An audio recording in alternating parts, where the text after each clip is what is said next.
Pour le reportage qui suit, nous allons vous parler de la jardinerie Calencote. Mais je ne vous en dis pas trop, car j'ai le plaisir non seulement d'avoir le directeur général juste à côté de moi, mais nous sommes allés évidemment au cœur du sujet, dans la jardinerie Calencote à Villeneuve-sur-Yonne. C'est un reportage signé Soane Martin-Vallée et votre serviteur.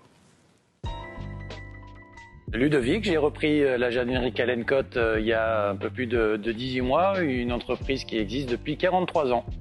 La jardinerie est une entreprise basée sur une activité d'horticulture, ce qui veut dire que le végétal est au cœur de notre quotidien.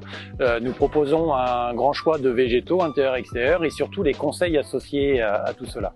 Le choix est un point important pour la jardinerie. Il nous est important d'avoir un maximum de végétaux à conseiller à nos clients.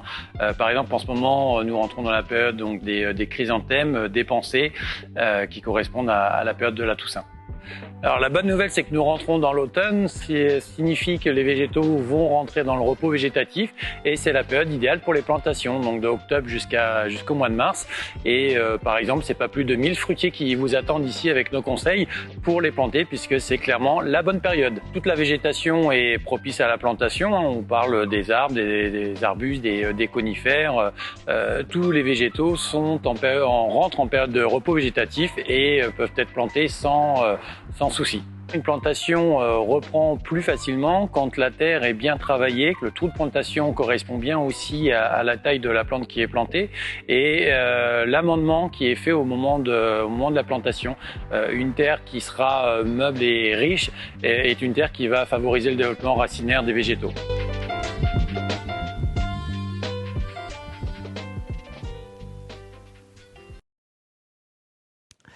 Ludovic Spanon, vous êtes donc le dirigeant de la jardinerie Calencote à Villeneuve-sur-Yonne. Merci à vous, encore une fois, d'être venu sur le plateau.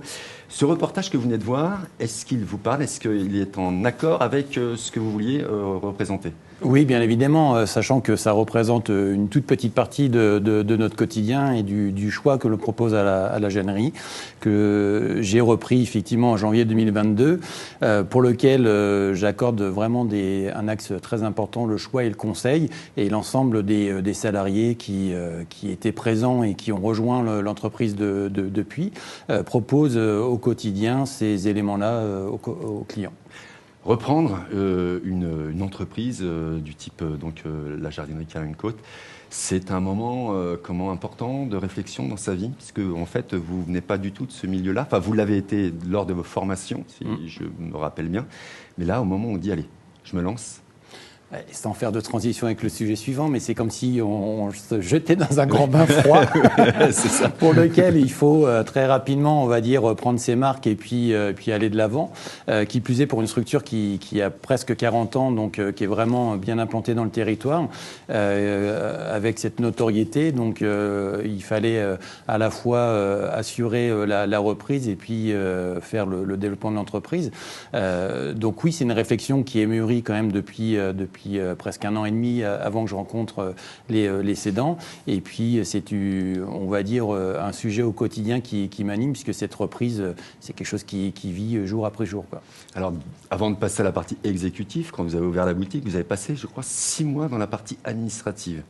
C'est quelque chose qui est compliqué, ça, peut-être pour vous. Oui, alors ça, c'est très français, je pense, mais on va dire que la reprise a été actée au mois de janvier 2022, et dans les premiers temps, on est très sollicité par un ensemble de documentation, on va dire administrative, financière et autres, qui très rapidement, on va dire, prennent le dessus du quotidien, et puis on va dire qu'on a tendance à un petit peu oublier l'activité, et donc à un moment donné, j'ai pris le choix, j'ai dit à tout le monde, écoutez, c'est bon, là, les signatures, vous allez attendre un petit peu parce que moi, j'ai besoin de vivre l'entreprise et j'ai besoin d'être à côté de mes salariés et de rencontrer mes clients. Donc, du coup, au bout de 3-4 mois, j'ai un peu levé le pied et j'ai pleinement basculé, on va dire, au quotidien dans la jardinerie, quoi. Plus de 10 000 mètres carrés, je crois, c'est ça, cette jardinerie? Oui, aux surfaces terrain. Après, la partie bâtie, c'est 2500 mètres carrés d'infrastructures historiquement horticoles qui évoluent au fur et à mesure sur une infrastructure, on va dire, de jardinerie. Et donc, la partie extérieure avec une pépinière qui est de l'ordre de 2500 mètres carrés.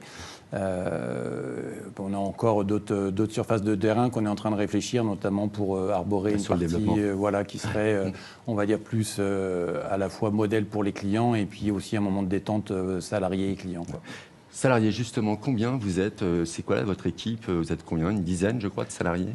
Effectivement. Spécialisés peut-être dans la jardinerie? Il y a 10 salariés avec différents profils. Donc on a des profils qui sont issus de la production horticole, des profils plutôt dans l'expertise du végétal. Ensuite, après, on a des profils de fleuristes. Et puis en arrière-boutique, très important aussi, des profils vraiment plutôt au commerce et puis administratif, quoi. Très bien. Et puis, vous avez été lauréat du réseau Entreprendre Bourgogne pour la jardinerie Calincote. Alors, vous avez participé à un concours. Vous avez gagné quoi? Comment ça se passe? C'est quoi exactement? Alors, j'ai gagné l'entrée dans un réseau qui est vraiment très, très puissant. En fin de compte, le réseau Entreprendre accompagne les créateurs et repreneurs d'entreprises par, entre autres, une participation au titre de prêt d'honneur au sens financier. Mais ça, c'est, on va dire, infime par rapport à tout ce que le réseau Entreprendre propose. C'est que moi, je bénéficie d'un accompagnement pendant 2 ans. J'ai un parrain, j'ai accès à d'autres confrères, consoeurs. Et l'idée, c'est vraiment de porter l'attention sur différents sujets qui animent un repreneur d'entreprise, des points de vigilance. Et puis, c'est des réunions mensuelles où on se retrouve par groupe. Donc, moi, ma session fait 16 personnes et on se retrouve. Et puis, à ce moment-là, on décompresse un petit peu, on partage les difficultés. Et c'est un moment où on est compris. Puisqu'au quotidien, entrepreneur, c'est aussi une casquette qu'il faut assumer et tout le monde ne la comprend pas. Et c'est la force du réseau Entreprendre, c'est qu'à un moment donné, on est là aussi pour se retrouver avec des pairs et puis partager les difficultés, les opportunités qu'on a et d'être épaulé, quoi. Bien sûr. Un réseau, effectivement, c'est le réseau Entreprendre Bourgogne. N'hésitez pas d'ailleurs à le taper sur votre moteur de recherche pour les entrepreneurs, évidemment. Et puis de regarder un petit peu ce qu'ils proposent, comme vient de vous le dire Ludovic. Ludovic, vous êtes pas un Iconais pur souche, vous n'êtes pas né dans le département de Lyon, vous venez de région parisienne. C'est ça, oui. Je crois. Ça a été l'adaptation sur notre département, ça a été assez facile, assez simple pour vous, parce que là on parle pareil, 2 salles, 2 ambiances. Oui, 2 salles, 2 ambiances. On va dire, je suis arrivé, j'ai posé mes valises en même temps que j'ai repris l'entreprise, donc j'ai quitté quelques kilomètres pour venir ici. On va dire, dans Lyon. Ça a été facile, oui et non, puisque les premiers temps, la tête dans le guidon dans la reprise, et puis ensuite, après, une fois qu'on respire un petit peu plus, on s'ouvre, on va dire, à son contexte extérieur, ce qui m'a permis, on va dire, de rencontrer des gens, de m'intégrer aussi dans la communauté, on va dire, des commerçants et artisans de Villeneuve, et puis plus largement au niveau de l'agglomération. Et puis, j'ai aussi l'intégration avec mes salariés, qui est, voilà, la valeur humaine est très très forte dans l'entreprise, donc c'est aussi des choses qui, on va dire, m'accompagnent dans la découverte du territoire. Et puis évidemment, vous parlez d'intégration avec les commerçants de Villeneuve-sur-Yonne, puis vous êtes bien intégré puisque vous êtes le vice-président aujourd'hui de l'Union des commerçants des artisans de Villeneuve-sur-Yonne. Voilà, donc quand on arrive quelque part, je pense que c'est le meilleur endroit pour pouvoir faire connaissance et surtout découvrir son écosystème. Oui, tout à fait. C'est vrai que je n'ai pas velléité à avoir plusieurs casquettes, puisque déjà la casquette de chef d'entreprise est déjà très importante, mais celle de vice-président de l'Union des commerçants de Villeneuve est très importante dans l'intégration, on en parlait juste avant, à la fois, on va dire, dans le contexte professionnel, mais aussi dans le contexte personnel. Et puis, c'est d'autant plus important, étant commerçant, de vraiment bien comprendre le fonctionnement, les enjeux du commerce et de l'artisanat pour Villeneuve. Et donc, la première année, il m'avait déjà sollicité. J'ai dit, écoutez, je viens d'arriver, laissez-moi ouvrir mes valises. Ouais. Et donc, du coup, la deuxième année, effectivement, il y a eu cette promotion sur la partie vice-président. Nous sommes 2 sur la partie vice-président. Et pour moi, c'est vraiment important d'être présent, d'animer, d'intégrer l'entreprise aussi à tout le dynamisme que l'Union des commerçants et artisans de Villeneuve fait au quotidien. Absolument, vous parlez de dynamisme, beaucoup d'événements. Vous organisez plusieurs événements dans l'année. Et là, cette année, justement, puisqu'on en parle, vous allez organiser pour la première fois un loto. Oui. C'est important d'animer. Oui. On fait différentes animations tout au long de l'année. Et puis cette année, la nouveauté, c'est le samedi 4 novembre, avec le premier loto organisé par l'Union des commerçants et artisans de Villeneuve.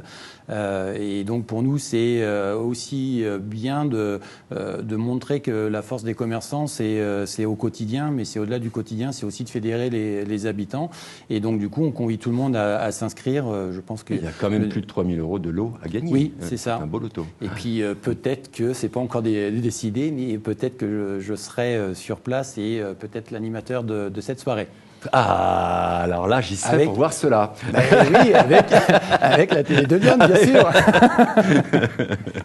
Merci en tous les cas, Ludovic. Juste une dernière question, Ludovic, j'aurais dû vous la poser en premier. Quelle est votre formation à vous? Quel diplôme vous avez? Parce que j'imagine qu'il faut avoir un minimum de connaissances pour reprendre une jardinerie. Oui, alors moi les formations, tout le cursus scolaire c'est sur l'aménagement paysager, donc j'ai quitté après la troisième le circuit classique pour aller dans la filière professionnelle jusqu'au niveau de BTS. J'ai commencé dans ce domaine d'activité pendant 5 ans et ensuite après mon côté autodidacte et curieux m'a poussé à aller dans le domaine de l'informatique où j'ai développé toutes les compétences techniques et commerciales surtout qui me permettent aujourd'hui vraiment d'avoir cette assurance dans la gestion de l'entreprise, quoi. Bon, en tous les cas, merci beaucoup à vous d'avoir répondu à toutes mes questions.